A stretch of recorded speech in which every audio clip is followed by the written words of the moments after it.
Hello, this is Dr. Heidi Horsley, Executive Director for the Open to Hope Foundation, and I'm here today with a friend of mine, Eric Simas, and Eric lost his sister Danielle. And can you tell us more about why you're here at the Compassionate Friends Conference in Phoenix this weekend?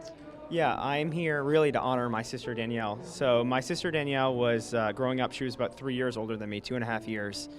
And 16 years ago, when I was 14, my sister was 16 and a half, and she died in a car accident. My mom got involved with Compassionate Friends Conference and was a chapter leader in central Massachusetts.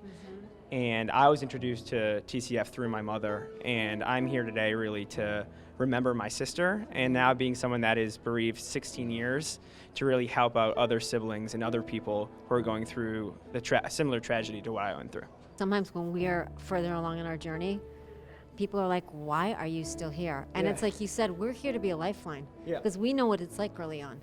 So we're here to help others and tell them, hey, you're not only going to survive, but you're going to thrive. What has helped along the way? You know, it wasn't an easy journey, I'd say. The first few years, I was a teenager. I was someone that really didn't like to talk openly about my sister, my grief, what was going on. I was fortunate enough to have a very strong support system of parents and also friends and cousins who I probably leaned on at first, but it wasn't until a couple years. At first, I was still trying to figure out how to get through it and how to grieve and how to process it. And what I've learned now is everyone grieves differently. And sometimes you just need to give people space and respect and understand that they may not be going through the same type of grief or emotions or don't like to talk about things when you might. So for me, it was having that space, learning, and then eventually finding a support group like the Compassionate Friends and other siblings or other people who I could really trust and know that they've experienced similar things. I work with so many parents that say my teenager is not talking to me. I don't think they're grieving, and I'm really worried. What would you say to those parents out there that are saying this?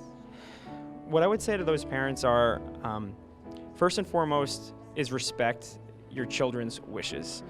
I think it's important to say to them, you know, I am that lifeline. I'm always here if you want to talk about your sibling or if you want to talk about something or if you're struggling. But don't force them to talk, and don't push them to talk, because I think you're really just going to push them away. It could take, I know some people could be 6 months, it could be a year, it could be several years until they're really ready to open up and talk about their grief and their feelings with you. So don't try to force them to do something they're not ready to do, because I think you'll end up just pushing them away and straining your relationship. So respect them, but let them know you're there for them, and that if they're ready to, that you're always there for them when they're ready to talk. That would be my advice.